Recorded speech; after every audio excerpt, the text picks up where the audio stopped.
Olá pessoal, começando mais um podcast aqui na Rádio Celeste e hoje vamos trazer um advogado criminalista, Wendel Laurentino, que vai estar falando um pouco da sua história de vida, um pouco da área jurídica, no ramo até que ele atuou, até no DCE, até da Unifeb. Ele vai falar um pouco da sua história e é muito interessante para você que atua na área jurídica para conhecer mais sobre até esse ambiente que, como ele teve algumas experiências profissionais bem interessantes, pode enriquecer ainda muito mais um pouco até esse ramo.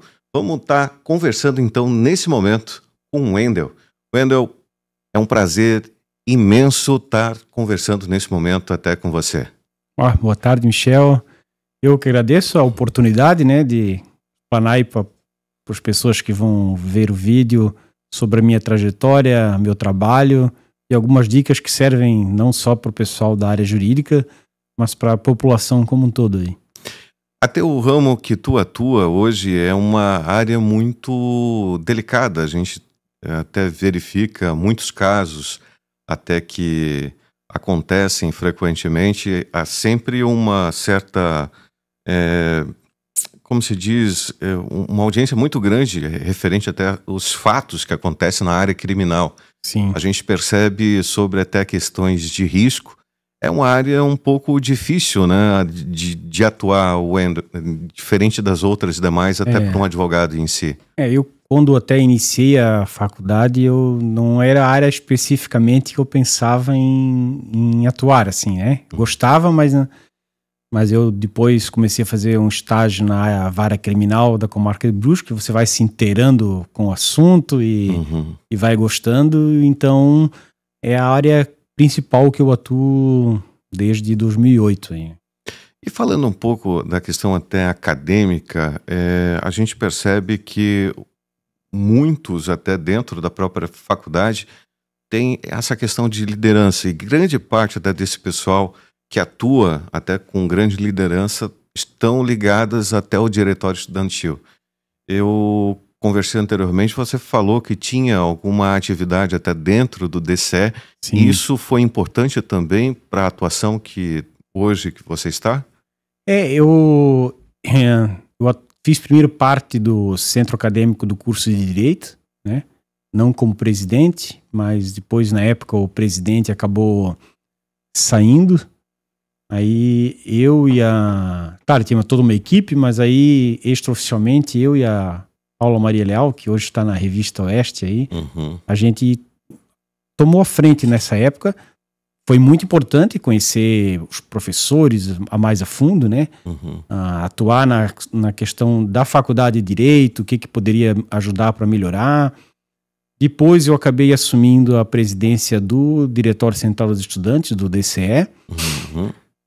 Foi interessante numa questão de gestão, assim, né? Que aí você já tinha funcionário para gerenciar, compras de materiais para os alunos, né? Não teve uma influência direta na área que eu atuo, assim, mas foi uma experiência tanto acadêmica como de vida muito importante. Tem algum tipo de atividade até que vocês poderiam até diretamente falar que vocês faziam, que foi em prol dos estudantes? Pelo menos hoje quem estuda na Unifeb tem sim. Algum tipo de algo que está acontecendo? Sim. O DCE, na época que eu assumi o DCE, ele vinha com um problema financeiro bem grande. O meu antecessor, o Elton Riffel, ele já conseguiu dar uma... O Elton, que era o procurador? Exato.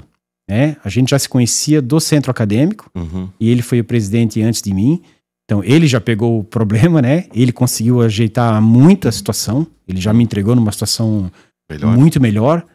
Uma pessoa séria, assim, trabalhou muito na gestão, né?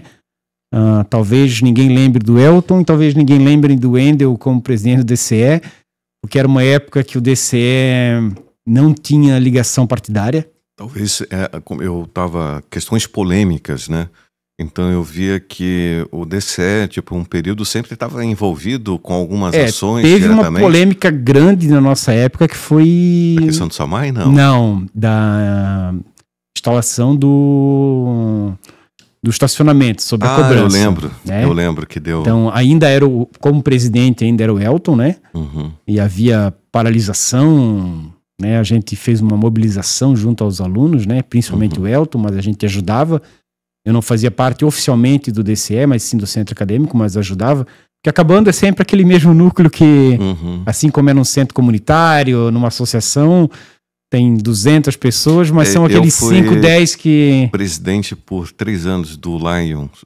A gente sabe como funciona, eu sei, né? Como funciona, que normalmente...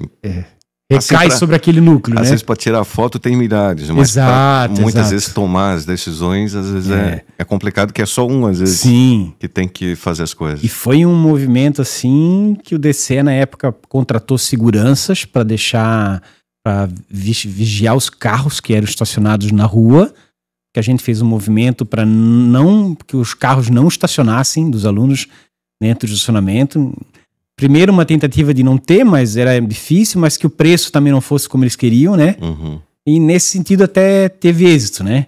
Acho que foram 15 dias de paralisação que os alunos não estacionavam dentro lá do estacionamento. Uhum. E no intervalo nós entrávamos em 100 pessoas batendo panela e naquela sala não, aquele... o que fica no meio lá do prédio, então dava um eco enorme. Deu complicações com a diretoria da Unifeb na época, deu boletim de ocorrência, deu de tudo, mas nós não fazíamos algazarra, né? Era uma coisa organizada, né? Então...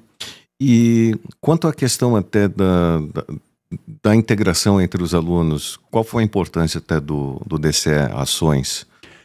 Olha, como eu estava dizendo, eu acho que a grande vitória nossa foi uma época, a gente era muito procurado, né? Por deputado federal, deputado estadual, senador, acredito ou não, era um mundo que eu não conhecia ainda, né? Convidavam eu cheguei aí para Brasília numa reunião com o ministro da Cultura, não só eu, mas de uns 4, 5 DCEs. Mas aí tu via que era uma tentativa de cooptar os DCEs e a gente nunca deixou isso acontecer no Unifeb até aquele momento, assim. Então a gente não estava muito nos holofotes, mas nós colocamos o DCE em dia, assim, financeiramente em dia. Diferente de hoje, a maioria das pessoas não tinha computador em casa, eu não tinha, né?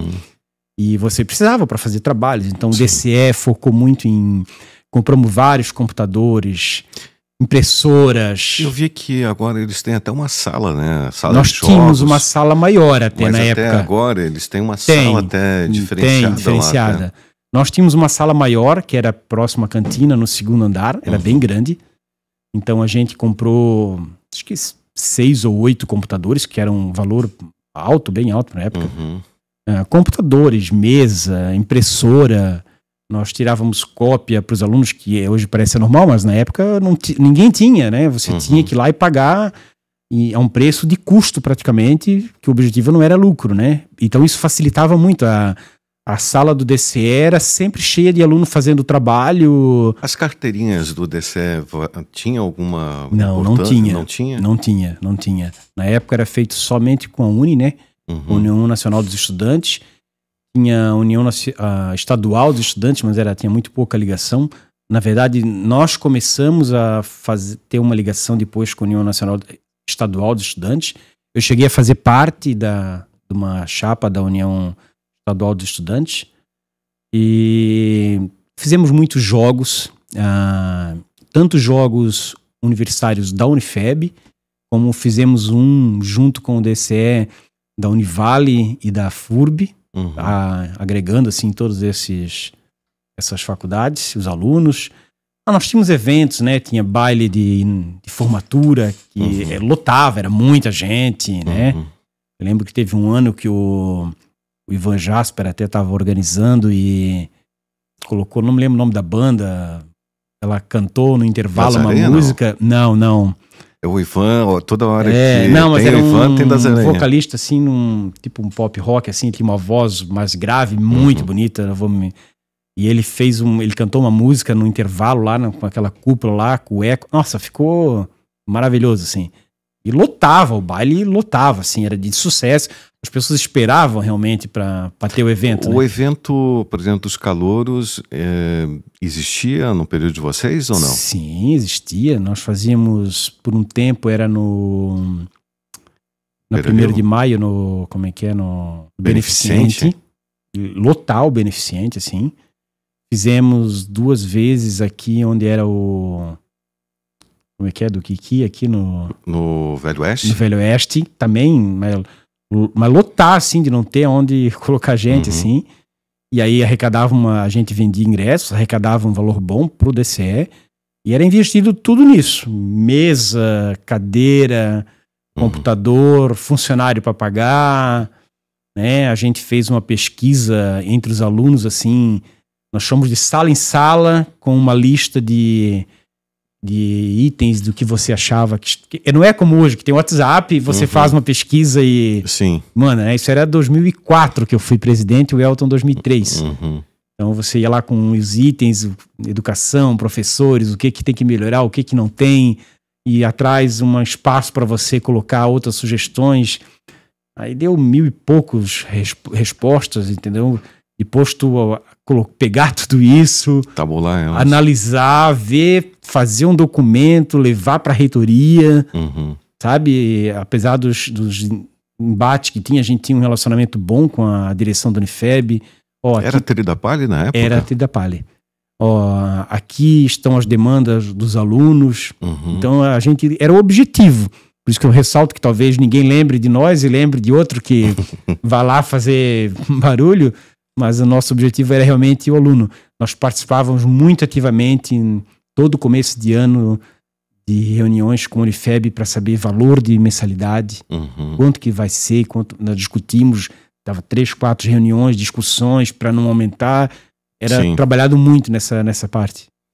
E agora, até mudando um pouco, você é natural do bairro Santa Terezinha? Sou natural do Santa Terezinha. Da Rua do Cipe. Exatamente, da Rua do Cipe. Para quem é dali, conhece. E mais conhecido como o pessoal da infância, o Chapolin. Chapolin. Da onde que surgiu isso? Olha, eu sei que quem é do bairro, né, vai conhecer. Tinha o bar do Décio, ali era o Cavalinho Branco. Ah, sim, o Cavalinho Branco. E o Billy, que é um dos filhos do... Uma época, eu lembro, talvez nem lembre, há muitos anos atrás eu perguntei, porque eu sabia que foi ele que deu o apelido, mas ele não lembrava mais. E tu não gostou na época? Não dava bola, nunca me importei. E ele não sabia o motivo exato, ou não quis me dizer, não sei, né? E até hoje eu tenho muitos amigos, assim, de infância que acho que se perguntar meu nome, talvez não saiba, né? É o Chapolin. Exato. Eu lembro até da época, até da infância, pelo menos eu era da rua até da Fanny. Do lado, sim. E existia a Rua do Cipe, que é que tu morava ali do havia bairro. uma rivalidade muito grande, né? Daí tinha como se diz, a Dona Rosa ali, tinha tanto o pessoal que jogava ali, e tinha também o campo lá do Herculano, né? Isso, exato. O Herculano ali era o palco, pelo menos, dos desafios entre Rua do Cipe ali, e Rua da Fanny, né? E vocês sempre levavam vantagem, né? Porque o árbitro era da Rua do Cipe e sempre que tinha alguma coisa que era para decidir, ele pegava e ia pro lado de vocês. Só sei que tinha vezes lá que nem terminava a partida e dava uma confusão generalizada, briga era muito né? comum, né? Briga era muito comum. Nada violento como hoje de alguém puxar uma faca, alguma coisa, mas... Não, mas era bons tempos, assim, bons tempos, assim. Eu lembro até, que me recorda até dessas partidas é que tava indo super bem, depois do nada. O Rodrigo Brick era o goleiro. Sim. Eu lembro que ele fazia cada defesa uma mais bonita. Depois do nada ele lá tomava um frango. Cara, o pessoal ficava todo mundo revoltado e nós chegávamos a juntar dinheiro com os pais, assim, comprar troféu para fazer um torneio. Tu participou ter o que fazer. Tu participou daqueles torneios do CID na Dona Rosa ali, não? Eu lembro no campo ou na quadra? Não, na frente do depósito da Dona Rosa ali. Não, eu lembro do campo ali, mas tinha não. Ali um campeonato de travezinho. O Cid pegava uns negócios de tubaína. O Cid e o pai do Neto? O pai do Neto. Sim. E era, lembro Deus do céu, mas lembro bem. Era um abraço pro Neto aí. Eu lembro que dava umas 60, 70 pessoas lá naquele domingo, assim, e juntava gente que não mas tinha. Os próprios torneios na quadra ali do colégio, domingo, lotava, dava 8, 10 times inscritos, era sucesso, assim, no sentido que a garotada toda jogava, se divertia, brigava, dava... O pessoal das antigas do Colégio Santa Terezinha. E tu se formou até o segundo ano no Colégio Santa Terezinha? No Colégio Santa Terezinha. Quais professores que tu, pelo menos assim, acredito que incentivou a estar fazendo o que tu faz hoje? Olha, eu não vou dizer... Professora Marlene? Não, a dona Marlene, eu tenho contato até hoje com ela, vejo ela semanalmente, a gente frequenta ali a igreja da Paróquia Santa Terezinha. Se eu for falar quem me incentivou a leitura, sem dúvida foi ela. Né? Lembro bem, comecei... A gente esteve aqui com o Aldo, e ele falou que uma das pessoas que incentivou ele muito essa questão de literatura, língua portuguesa, foi a dona Marlene até. Então. Eu lembro bem que era o primeiro livro que eu li, me guardo a memória, eu adoro ler, né? É uma coisa que eu leio muito, muito. E não só de direito, né? De história, eu gosto muito da área de história, assim. Era Açúcar Amargo, da série Vagalume. Eu marco até hoje qual era o primeiro livro que eu li, que foi um trabalho que ela deu, e daí em diante ela foi uma que me incentivou muito. Na parte de história também eu tive aula com o Chiru, né? O Chiru também, até esse tempo eu comentei com ele que eu estou escrevendo um livro de história, na verdade, sobre a Guerra do Paraguai, e ele disse, vou fazer uma dedicatória, porque de história foi um dos que também me incentivou assim, a gostar do assunto. Ele era professor de geografia também, né? Geografia também. Ele me deu eu não lembro mais, faz muito tempo, se foi por um período de 1 ano, ou se chegou a dar 1 ano, assim, porque ele era de geografia, mas ele deu um pouco de história. Sabe como era colégio estadual, né? Sim. Faltava outro substituía, era sempre assim, né? E lembro de uma professora, que eu não vou citar o nome, que disse que eu jamais ia passar no vestibular. Mas certo que eu era um pouco... Eu incomodava um pouco. No Colégio Santa Terezinha sempre tinha também... O pessoal era bem difícil também até lá no colégio um pouco, né? Muitos poucos alunos pensavam na faculdade, né? A nossa realidade era bem diferente, né? Hoje, até por coincidência, eu vejo muito dos que estudaram comigo que se formaram e tal, mas não era uma prática comum. Eu, na verdade, não tinha certeza se ia fazer ou não, até por questões financeiras, né? Era as coisas eram muito diferentes de hoje, né? A faculdade ainda é cara, mas na época era muito cara. Os pais, não era uma cultura de o teu objetivo realmente de todos serem... Mas a questão do direito é algo bem grato, porque não necessariamente tens uma OAB, tu vai ter um trabalho, né? Tipo, é uma coisa que muitas vezes uma pessoa que já tem alguém na família e que diretamente tenha como se algo sucessório, é mais fácil do que diretamente tu começar do nada, né? Olha, desde que a OAB foi fundada, em 2008 eu peguei a minha OAB, número 25874. De 2008 para cá, eu nem sei lhe dizer, mas eu acho que deve estar no número 60 e pouco ou 70 mil. Então é muito advogado, muito advogado. Fora os bacharéis que não conseguem, às vezes, sequer passar na prova da OAB. Né? Então a concorrência é muito grande. Fora as pessoas que fazem para passar em concurso público. Então somos o país que mais tem advogados per capita no mundo, né? Então E o que isso diretamente influencia muito até nessa questão até de a precarização? Sim, sem dúvida. Quando eu comecei a advogar, eu não tinha ninguém. Eu tinha um tio-avô que era da área do direito, mas era concursado, né? O meu pai, o Álvaro, ele tinha cursado uma boa parte da faculdade, mas ele é contador, ele exercia... Acho que ele não acabou de fazer faculdade de Direito, mas ele começou e depois ele tinha estudado contabilidade, então eu não tinha ninguém da área de Direito.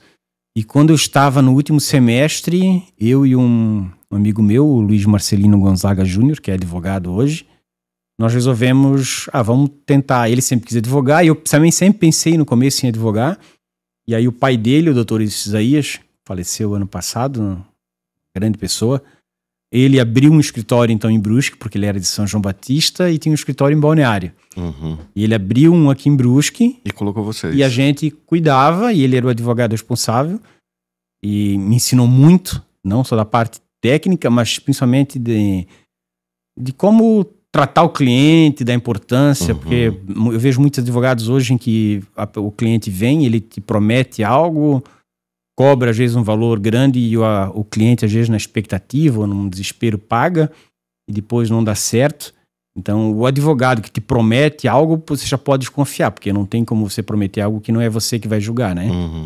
E ele falava muito, né? Então você pode às vezes perder um cliente agora, mas se você fosse sério e falar, ele vai voltar, né? Demora para você construir a carreira, né? E agora se tu mente, tu pode até ganhar um valor no começo com esse cara, mas ele não vai mais voltar atrás de ti, porque ele sabe que tu mentiu, né? Qual o risco que vocês correm? Porque, assim, quem atua no ramo criminal lida com um tipo de pessoas, talvez uma personalidade delicada. Sim. Quais os riscos? Tem alguma coisa que tu poderia citar, assim, que marcou a tua carreira, até nessa área criminal? Eu teve 3 casos, assim, que eu lembro, mas vou explicar, foi relacionado, assim, ao risco, assim, mas fora isso, como eu não prometo, eu não engano realmente o cliente, e a maioria que eu conheço que é séria não faz isso, e por isso é difícil você ter um problema na área criminal, a não ser que você fique prometendo, porque imagina, às vezes você está lidando com alguém que tem uma personalidade mais agressiva, e você vai lá, mente para ele, às vezes cobra um valor altíssimo e depois diz, não, mas não fui eu, foi o juiz. A pessoa, realmente, tu corre um risco de ter um problema, mas se tu for sincero, não é que você está isento do risco, né? Mas você coloca bem como as coisas são. Eu vou dar um exemplo, eu tive um caso que 2 ou 3 advogados tinham desistido do cliente. Ele estava sendo acusado de homicídio, né? Ele mais 2 pessoas, eles tinham matado uma menina, tinha 18, 19 anos, ali na Nova Brasília, e queimaram ela viva, né? Esse caso foi muito repercutido. Foi.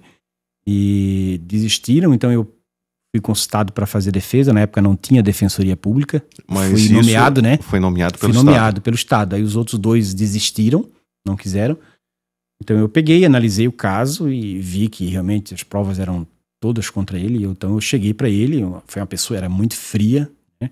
Mas eu falei, olha, é praticamente impossível te absolver.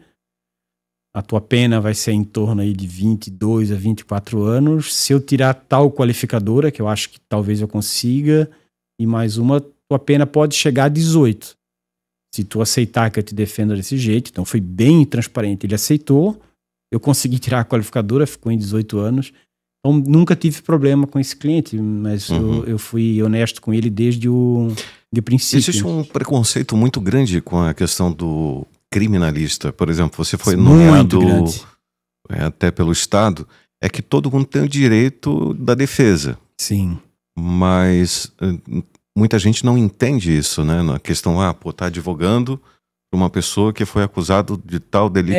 Primeiro que se ninguém defender, eles vão ter que soltar ele. Porque eu já tive cliente que ficou preso acima do prazo e não foi absolvido, mas ele foi solto porque estava mais tempo do que a lei permitia preso e não tinha julgamento. Então, se ninguém defendesse mesmo nesse caso grave, ele acaba sendo... Isso não acontece porque alguém vai defender, mas então alguém é obrigado a defender, a nossa Constituição prevê isso, né? Então, e você não quer dizer que você está lá defendendo o crime que ele fez. Você vai ver como nesse caso tinha uma qualificadora lá que não se encaixava pro caso dele, mas sim para um outro que estava sendo acusado. Então você busca adequar a pena dele ao que for melhor. Ou às vezes você tem uma pessoa que é culpada, mas tem alguma nulidade no processo, alguma coisa que foi feita errada, você vai buscar isso também. Quanto à questão de nulidade, a justiça ela tem que ser muito técnica. Ela, obviamente, pode errar, mas vocês diretamente observando algum tipo de erro, isso pode acarretar na questão da nulidade do processo? Tipo, algum erro dentro Isso acontece bastante e, infelizmente, muito pouco reconhecido pelos tribunais as nulidades. Acontece com muita frequência. Vou dar um exemplo recente, que isso vem acontecendo há muito tempo e hoje a jurisprudência está mudando, que o Código ele prevê, no artigo 226 do Código do Processo Penal, como que tem que ser o reconhecimento, né? Então você coloca foi cometer um assalto, alguém te assaltou, o certo é colocar essa pessoa próxima de pelo menos mais outras 2, com características parecidas, e ver se a pessoa reconhece ou não, né? E na prática o que acontece é lhe mostrar uma foto, né? Foi esse, né? Então não há um reconhecimento, há uma você acaba a pessoa nervosa ou assustada, induz às vezes a reconhecer alguém que acaba às vezes não sendo. Isso normalmente até ela reconhece a pessoa correta, mas eu em 15 anos já vi algumas vezes que não era.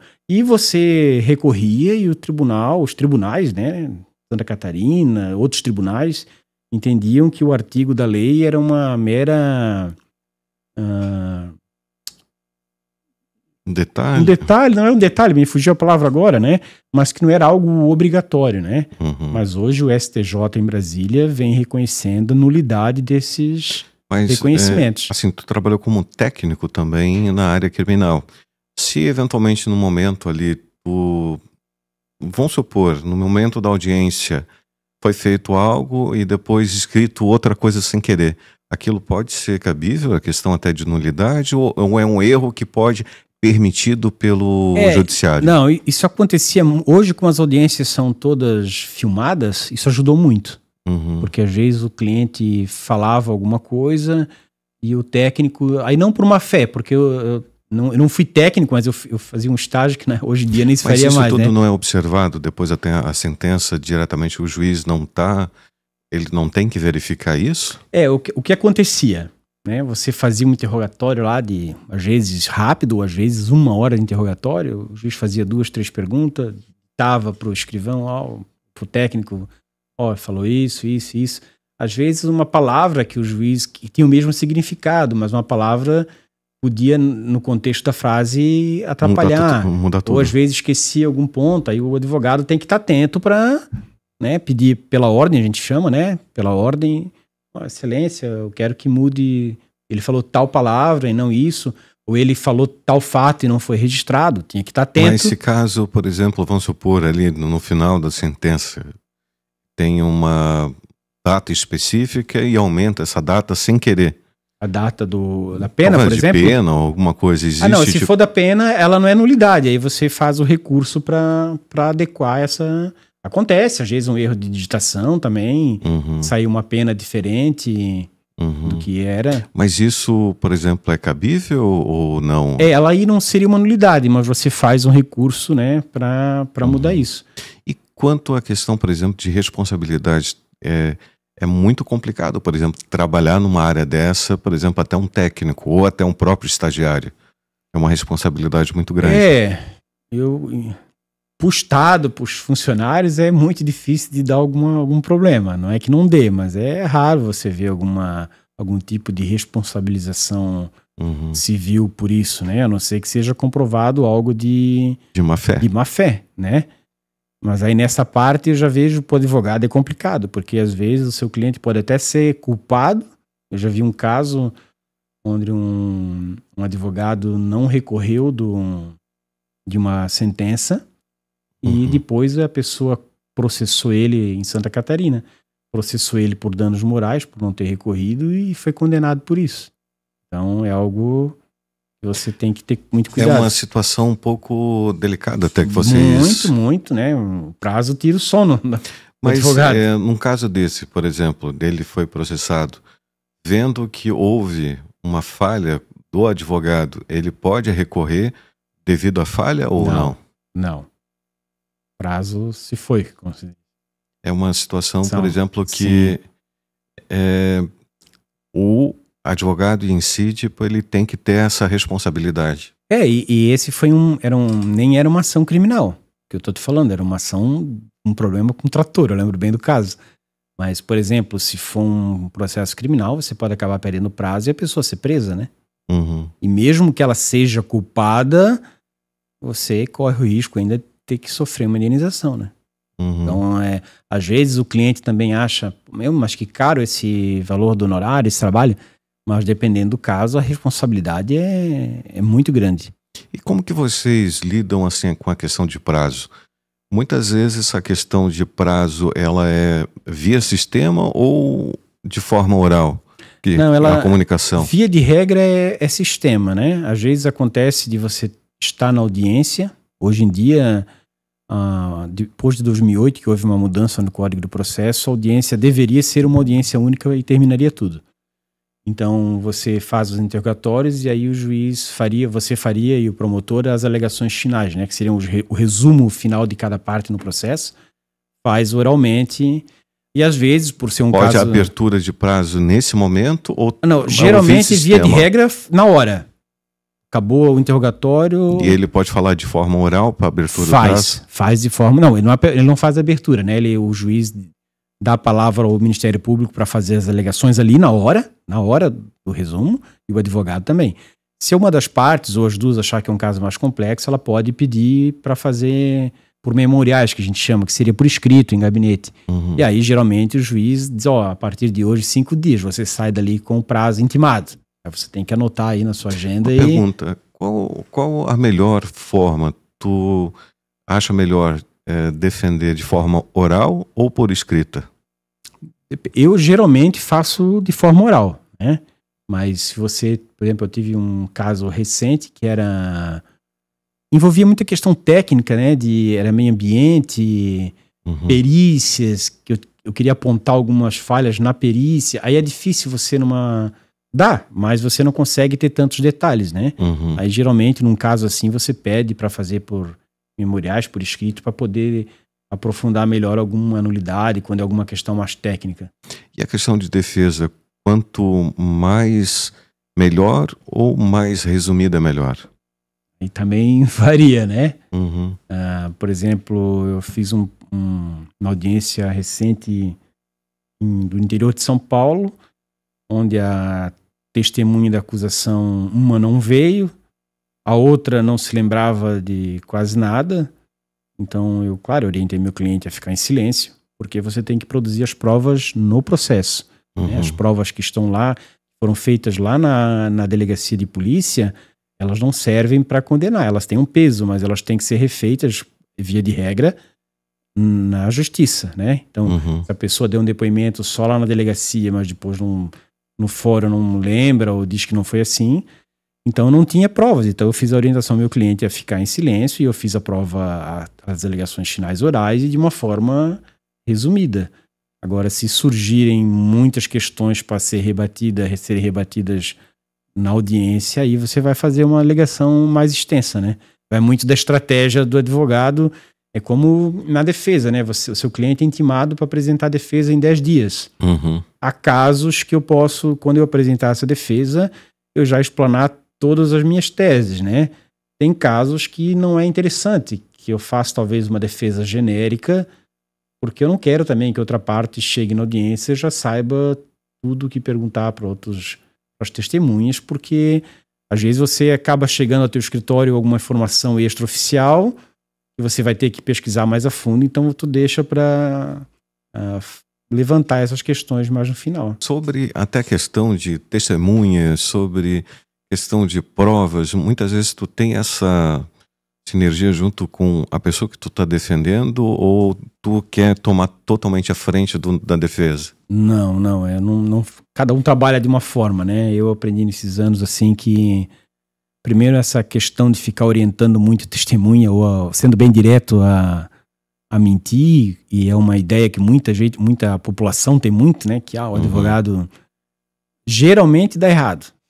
Né? São pessoas que não estão acostumadas a ir depor, vai ficar nervosa, além de ser eticamente errado, que não cada um trabalha de uma forma, mas eu prezo muito para ser correto nessa parte.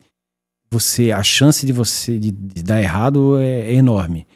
E para o cliente, por incrível que pareça, a maioria das vezes o cliente nega para o advogado que tenha feito. Né? Eu creio que mais de 90% dos casos eles negam, né? Você, depois de 2, 3 conversas, porque a gente, quando atende o cliente, pelo menos eu faço uma espécie de interrogatório, né? E sobre Mas tu isso... pode renunciar, mesmo nos casos do Estado? Posso. E aí você sente se o cliente está mentindo. Eu costumo sempre falar, e falo uma única vez, eu digo, olha, se você me mentir e eu chegar na audiência e aparecer algo que já me aconteceu, né? Ser uma coisa gravíssima que surgiu que ele nunca me falou, aí a responsabilidade é dele, né?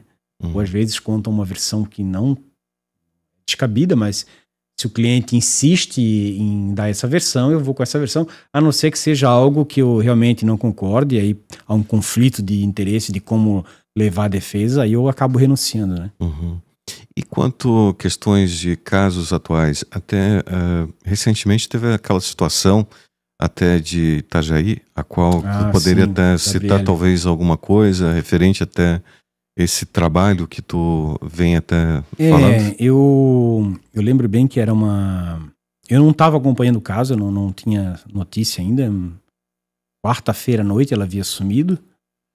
E na sexta-feira, próximo ao meio-dia, os familiares entraram em contato comigo, né? Aí eu me dirigi até o Brilhante. Até ali eu não sabia do que se tratava o caso, mas aí me ligaram, explicaram por cima o que se tratava. Então, naquela oportunidade, eu falei com os pais, né, do Anderson. Falei com o Anderson por telefone.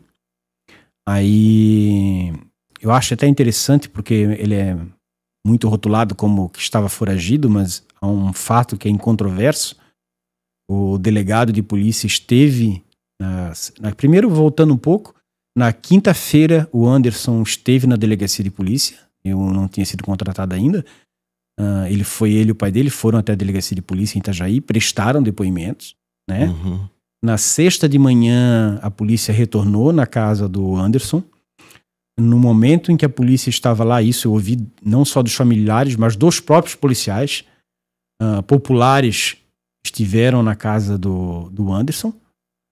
Inclusive um policial teve que sacar a arma, e não é o policial me disse, teve que sacar a arma e ser enérgico para evitar que invadissem a casa do Anderson. Eu entendo a revolta também que tem com a população, mas tem que se ter muito cuidado com isso. E então, à tarde, quando eu cheguei, meio-dia e meio por aí, então o Anderson, logicamente, não estava ali na casa, mas estava nas redondezas, pelo que os familiares me falaram. E eu prefiro nem saber onde está realmente, para depois não haver algum problema. Falei com ele por telefone à tarde, e naquela mesma sexta-feira à tarde, por volta das 5 horas, eu entrei em contato com a Polícia Civil e colocando o Anderson à disposição para prestar depoimento, fosse sábado de manhã ou então durante a semana. Então ele não estava foragido, não tinha mandado de prisão contra ele até aquele momento, não tinha nada, né? Ele também não tinha obrigação nenhuma de estar em casa e também não ficaria depois de toda aquela situação. Tanto que na sexta-noite também, perto da meia-noite, a polícia militar me ligou e foram chamados para ir à casa dos pais do meu cliente, porque novamente haviam populares atrás do Anderson e a família corria risco. Então, obviamente, ele não estava no local. E aí, no sábado de manhã, então, acabou saindo, o delegado fez um pedido de prisão temporária, por 30 dias, podendo ser prorrogado por mais 30 ou convertido em preventiva, que ele, em tese, responderia o processo preso. A polícia esteve no local, eu também fui até a casa dele, depois acompanhei ele na delegacia no sábado, fomos lá até 9h30 da noite prestando depoimento. E atualmente ele encontra-se preso e estamos esperando a finalização da investigação. Esse é um cliente do Estado? Não, a família me contratou. E como tu mesmo até falou sobre essa questão do criminalista, sempre tem essa questão, por exemplo, defende tipo o cliente, até muitas pessoas até têm esse preconceito diretamente. E o que diretamente muitas vezes tu poderia até talvez citar essa questão, por exemplo, a questão do direito da liberdade de qualquer um, né? Mas é isso que vocês diretamente a presunção do criminalista. Logo, né? Que eu comecei que não ocorra nenhum tipo de irregularidade. Logo que eu comecei a advogar, eu tive um caso que serviu muito de lição para mim. Um senhor me procurou, senhor de idade, que estava sendo acusado de estupro de uma menina, ela devia ter uns 7 anos. Eu tinha sido nomeado pelo Estado, não tinha defensoria pública ainda. Aí eu li o processo. Você às vezes também passa muito tempo, né, na fórum e tal, com uma visão um pouco diferente. E eu achei que ele fosse... Não que eu achei, mas achei que tinha uma grande probabilidade dele ter cometido o crime. E o Ministério Público, né, que não é um promotor que está mais hoje em Brusque, ele pediu a prisão preventiva desse senhor. E todo mundo sabe que quando um estuprador vai para a prisão, a situação é delicada, né? Hoje ainda tem mais divisões, né? O seguro que eles chamam, que é um local onde tem mais segurança, mas antigamente era uma coisa lastimável, né?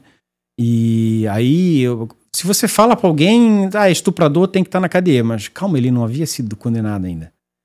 E o pior é que se ele tivesse sido julgado como estava indo, provavelmente ele seria culpado.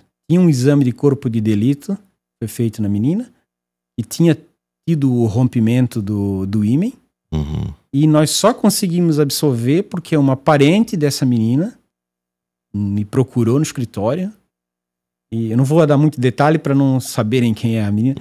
Olha, aconteceu isso e isso, foi um acidente doméstico. A minha irmã, que era mãe da criança, não gosta do seu cliente. Eles tiveram um problema por dívida e eu estava lá no dia que a minha parente, a menina, se machucou e não foi assim. Então, veja, o promotor, inclusive, na época, recorreu para prender ele. Ele teria sido preso por um crime que ele, de fato, não cometeu. E é isso que eu fico muito assustado, que chegar no ponto, por exemplo, de pessoas imputarem uma situação onde que a pessoa não cometeu um crime por questão de revanche ou questão de ódio. É mais comum do que você imagina. É isso que, principalmente sabe, que em crimes sexuais. Isso que me assusta muito, sabe? Muito, muito, muito. Eu tive um caso onde meu cliente foi preso. Depois nós conseguimos soltar ele, mas ele foi preso. A mãe da menina disse que chegou em casa e viu a filha fazendo sexo oral nele. Ele disse que ele tinha saído do chuveiro, mas que não tinha... Estava se trocando e a menina abriu a porta na hora que a mãe chegou. E ele foi preso. Depois ela, numa conversa com o patrão dele, isso meses, já estava meses preso, relatou que na verdade ela tinha sido traída por ele e ela também tinha sido abusada quando criança, com trauma, por vingança, fez isso. E aí eu chamei ela para conversar, eu filmei a nossa conversa e foi assim. Então é muito mais comum, não estou dizendo que não há estupro, há muitos, infelizmente. Sim. É um crime horrível, um crime horrível, mas tem que se ter muito cuidado. Só que o que me assusta é ficar pensando que alguém imputa de forma proposital.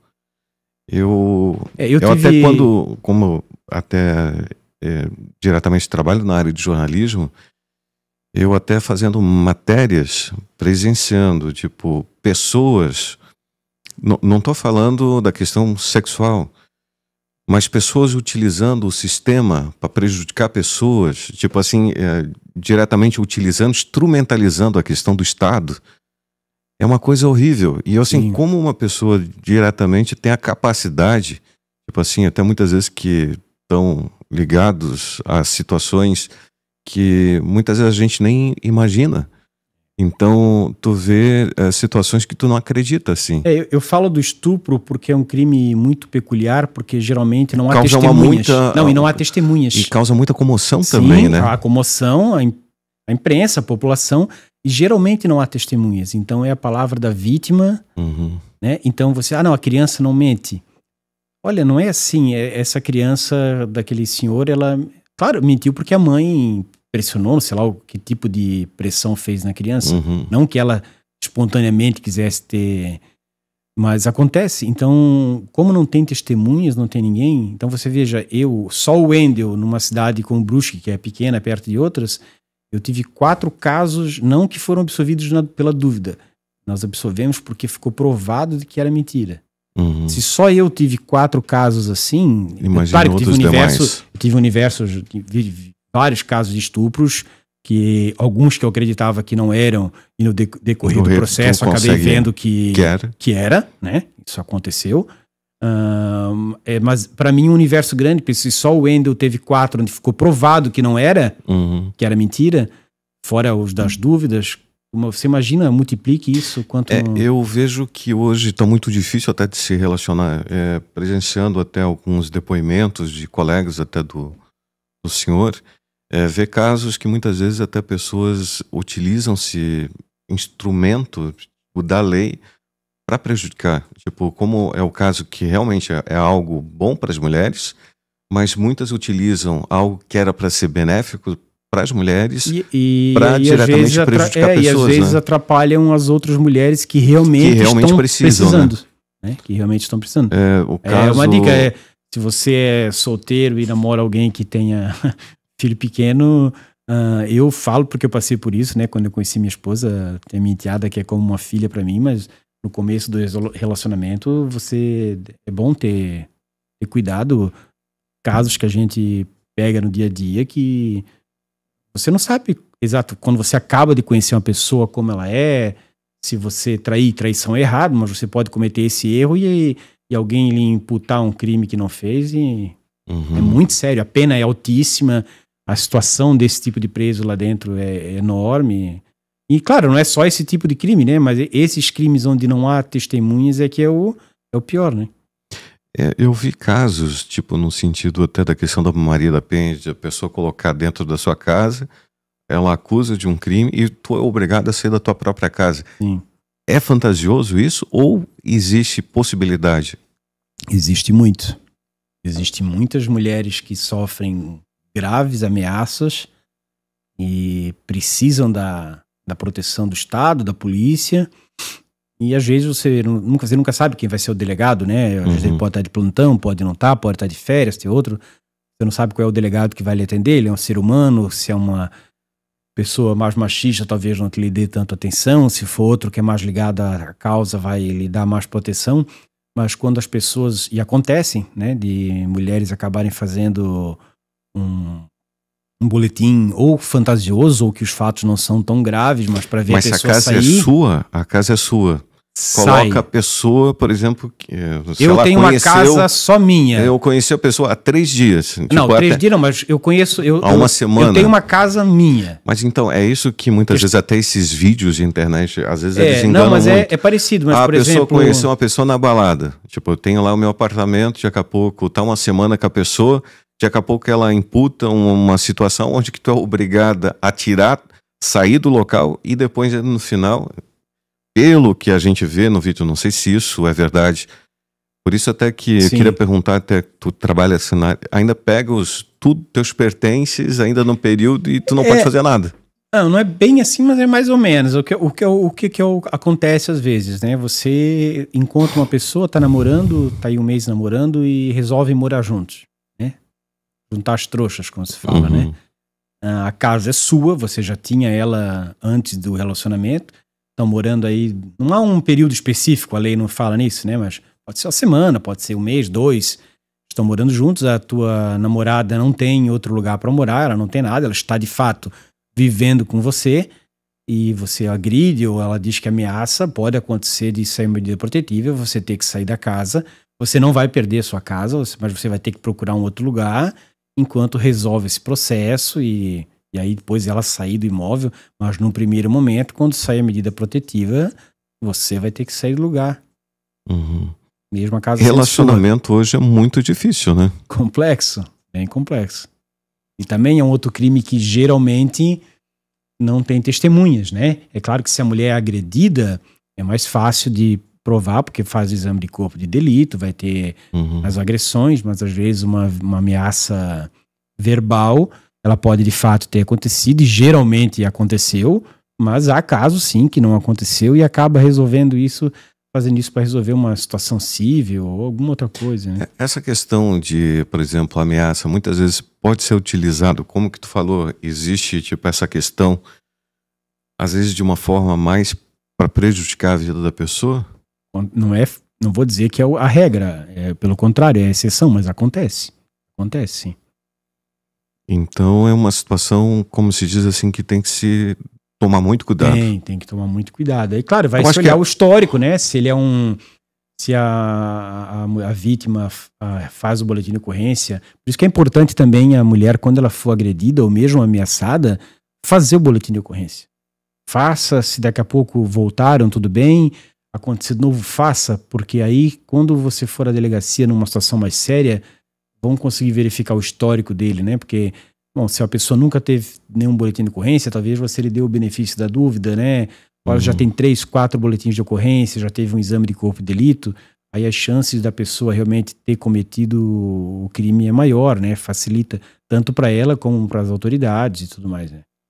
E o que tu recomenda diretamente, até, pelo menos até tanto para a parte tanto dos homens e das mulheres nessa questão de relacionamento, quanto a essa situação? Existe, tipo, contrato? Não tem como prevenir, essa parte criminal é complexa, né? Mas você fazer um contrato de união estável, você pode fazer por escritura pública, né? Que é um documento público, ela tem um certo custo, mas mesmo um contrato particular de união estável, ele vai ter validade e vai dar segurança para ambos, né? Por exemplo, você pode estipular que se acontecer uma separação, a casa é sua, já era, ela vai ter que sair, ou vice-versa, a casa já era da esposa, às vezes o marido não quer sair, acontece também. Pode estipular valor de pensão para um ou para outro, se não vai ter, quais bens, facilita, ajuda muito. E quanto à questão de relacionamento, já lidou com alguma situação sobre questão pet ou não? Tipo de guarda de cachorro? Guarda? Não tô falando sobre, tipo, alguma particularidade que tu já teve, tipo, até na tua profissão? Eu atuo muito na causa animal, na verdade, né? Eu sou protetor independente, a minha esposa também, nós fundamos uma ONG ano passado. Então, eu já vivenciei muitas coisas na área animal, não como advogado, né? Mas como voluntário? Como voluntário. A Capra tem alguma, tipo, participação? Vocês já ajudei muito a Capra, mas é uma ONG separada. A gente faz, às vezes, trabalho juntos, né? A nossa ONG é mais nova, né? Mas acontece casal separar e um não quer mais... Todo mundo ama o cachorro, depois ninguém mais ama com quem vai ficar, um joga pro outro. Há casos um pouco mais raros onde os dois querem, mas pelo menos aí o cachorrinho vai ter um lar, né? Isso acontece bastante, né? Viajar e deixar o cachorro ali. E a questão de abandono está acontecendo muito, então? Muito. Principalmente finais de ano. Final do ano, o pessoal vai pra praia, viaja. É enorme, final do ano aumenta muito o abandono. E normalmente, como que é feito o procedimento desses animais abandonados até que da ONG? Voluntários. Mas daí fica na casa dos voluntários, os cachorros? Fica. Há uma rede grande de voluntários, né? Alguém viu, por exemplo, hoje a gente tem 14 cachorros em casa, né? Então nós já estamos no limite do limite. Então se aparecer alguém eu não tenho mais condições nenhuma de pegar, né? Mas você vai repassando para os outros contatos, né? Às vezes ele tinha 5, doou 1, abriu mais uma vaga, ou às vezes alguém diz, olha, eu tenho 3 pequenininhos aqui e eu não posso pegar um grande porque briga, então tu fica com os outros 3 temporariamente que eu pego esse... É dessa forma, né? O movimento da Capra, tu acha que foi importante? É importante. Ele sempre está com dificuldades, assim, até porque é uma situação que não tem fim, né? Começou recente e a gente já tem, você enxuga gelo literalmente. A gente não tem apoio praticamente nenhum. Né? A nossa ONG tem alguns empresários ainda que ajudam mensalmente, mas é muito difícil é um poço sem fim, né? Muitos pessoas precisando de ajuda com veterinários que não têm condições, animais. Quanto à ideia de um canil público, tu acha que era importante ou não? Olha, por exemplo, Balneário Camboriú tem, mas não adianta você fazer um canil público também para jogar lá e deixar lá, né? Mas falta um lugar principalmente para situações de emergência. Tem, eu acho que um local que abriga gatos, né, na cidade. Tem um instituto, né, Chateau Mollet, que ele é uma... Prioriza gatos. Né? É só gatos, né? Mas ele também tem uma demanda altíssima, né?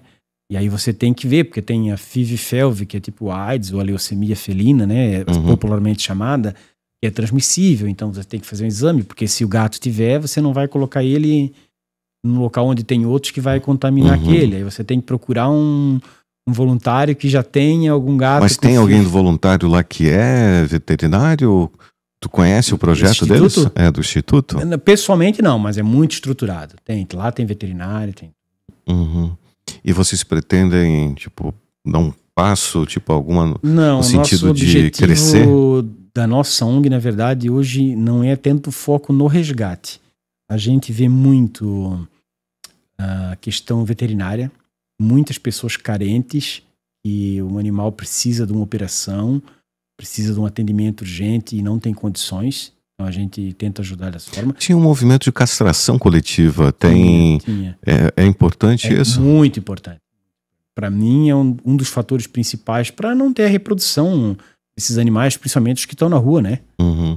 E a gente faz muita campanha de doação porque muitos voluntários, a maioria dos voluntários são pessoas que nem têm condições de poder aquisitivo e precisam muito de valor para ração, de ajuda.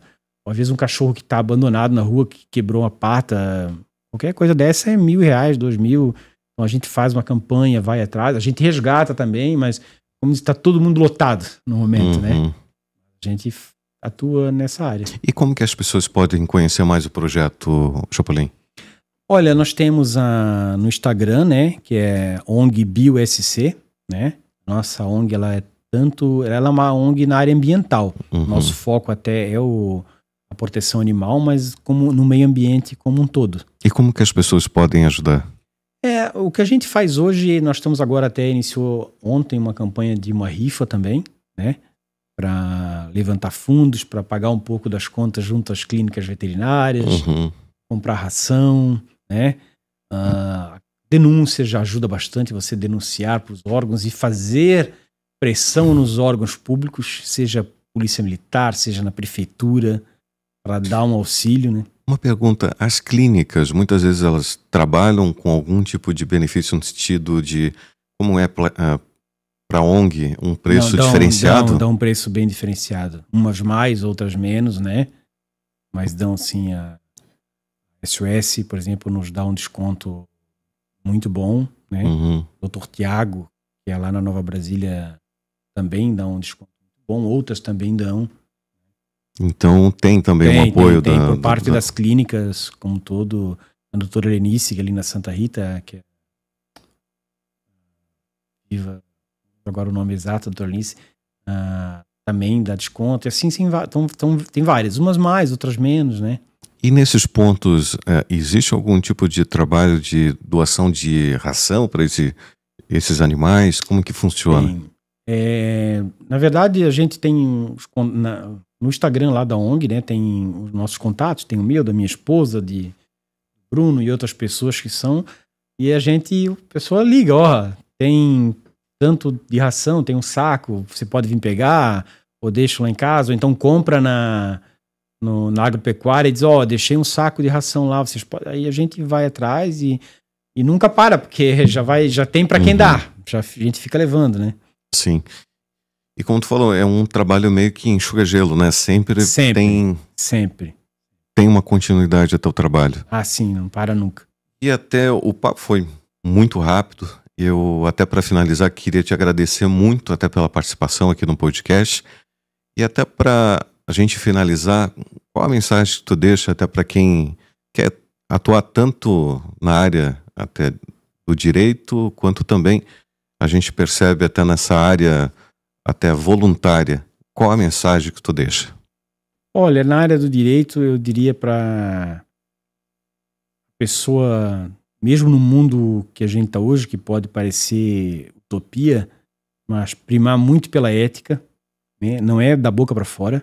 Isso a gente precisa muito, tanto por nome da advocacia como um todo, porque às vezes um mau profissional acaba manchando o nome de vários advogados, ou seja, você na área, você for um juiz ou está estudando para ser um magistrado, um delegado, para tentar buscar a verdade, né? Às vezes a gente, na raiva, nessa ânsia, no populismo, acaba querendo prender alguém e não achar o culpado, né? Isso é importante porque é fácil falar quando você não está do outro lado ou não tem um parente seu próximo passando por isso. É só quem passou por uma injustiça para saber o outro lado, né? Só. O quanto que a família dessa pessoa sofre também. Claro que a da vítima sofre mais, mas os familiares de quem seja inocente ou seja culpado. Eu, particularmente, não estou falando desse caso específico, mas eu presenciei uma pessoa fazendo o mal. E assim, custava-me acreditar que a pessoa teria a capacidade de fazer um negócio. Então, muitas vezes a gente até se baseia, talvez, em determinadas situações que a gente não sabe. Então, é por isso a importância do advogado ter um técnico que diretamente possa defender. Não estou falando dos casos até do senhor em si, porque eu presenciei. Teve situações que, sinceramente, eu ficava pensando como algumas pessoas têm a capacidade de utilizar, instrumentalizar determinadas situações para fazer o mal. E é custoso acreditar, mas existe. Então, por isso que é muito importante ter. Tanto para cometer o crime, como para prejudicar alguém. E na questão animal, assim,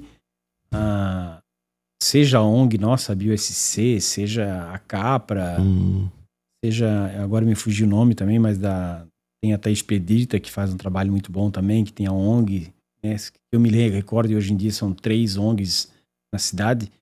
Todos precisam de muita ajuda, seja financeira. Você imagina, se 100 pessoas doarem aí R$20 por mês, já 2.000, né? Por mês, faz uma diferença enorme para uma ONG ter uma renda fixa. Ela sabe que 2.000 por mês numa clínica veterinária ela vai poder ajudar. E vai ter 5 sacos de rações. Você tem aqueles voluntários, tem voluntários que tem 30 animais em casa. A demanda por ração é grande. Você pode ajudar dessa forma, você pode ajudar, às vezes a gente entra em contato com a ONG, que a gente tem grupos de WhatsApp, às vezes, vamos supor, eu posso estar no local e não posso ajudar, e eu preciso de alguém que só vá lá, pegue aquele animal e leve na clínica. Tudo ajuda bastante. E procure qualquer uma dessas 3 ONGs, assim, que vai estar ajudando bastante. Até ouvi dizer que muitas vezes a questão espiritual, quanto você ajuda um animal indefeso, não sei se a palavra é, você prolonga a sua vida até na terra. E eu lembro que a minha mãe tinha um período que ela estava muito doente e teve uma senhora que acabou falecendo e ela tinha um filho deficiente e ele acabou indo por uma clínica, mas só ela tinha um cachorrinho, até era um cachorro Apache, é uma cachorrinha de raça não definida. E ela não teria ninguém para ficar, e uma das coisas que assim eu lembro muito bem, a forma até com essa senhora, era uma pessoa muito boníssima, ela ajudou muito no período até da faculdade e acabou falecendo. E a Paty não tinha para onde ir, e até pedi para minha mãe até ficar com a cachorra. E eu percebi assim o quanto diretamente ajudou ela, porque parece que ela tem algo até para fazer, é como se é um compromisso. O animal lhe retribui. E eu percebi muito, que até a questão de saúde dela melhorou. Sim, sem dúvida. Então é uma coisa que as pessoas que muitas vezes até estão passando por algum momento difícil, talvez a chave do problema é tu fazendo talvez a adoção de um animal desse pode ser a chave até de um problema, quem sabe até de depressão. Sem dúvida. E a cachorra é muito educada. Eu nunca vi uma cachorra tão educada que nem a Paty. Para não estender muito assim, mas nós resgatamos, eu e minha esposa, uma cachorra, a Luzia, né? Nós demos o nome de Luzia porque ela foi abandonada lá na Santa Luzia. E ela estava assim, pele e osso, porque aí você abandona num lugar longe, onde não tem quase casas, é pior, porque nem no lixo ele não consegue comer, porque não há residências próximas. Então ela estava muito mal. Nós resgatamos ela comeu muito quando chegou, e nós íamos doar, acabamos ficando com ela. Ela tá, e ela se apegou tanto a mim que se ela estiver no meu colo e a minha esposa chegar meio bruscamente para falar comigo, ela começa a latir. Ela morde. Nossa. Ela protege assim de uma forma, então eles são tu vê a questão dos cachorros de rua com os andarilhos. Isso, eles são muito gratos, moradores de rua, assim, né? Então tu vê a fidelidade. Amor incondicional, fidelidade, exatamente. Então dá o convite pro pessoal até conhecer, que na página tem algum local que o pessoal encontra os cachorros para adoção? No Instagram é ONG BioSC, né? A própria Capra tem o Instagram dela também, né? A doação. Lá tem sempre fotos de animais que estão para adoção, ou qualquer um dos voluntários, que lá tem o número de telefone, né? Tanto nosso, tem o da Capra, vai ter do pessoal da Capra. Animais para adotar não faltam, com certeza não faltam. Gato, cachorro, sempre tem. Wendel, muito obrigado mais uma vez pela participação aqui no podcast. Muito obrigado pelo convite, Michel, e estamos à disposição. Bem, pessoal, terminamos mais um podcast. Estivemos conversando aqui com o Wendel Laurentino, vulgo Chapolin. Quero agradecer muito, mas fique atento ao podcast da Rádio Celeste, que vai ter muito mais entrevistas, e fique ligado, tem muito mais. Valeu, pessoal, até a próxima.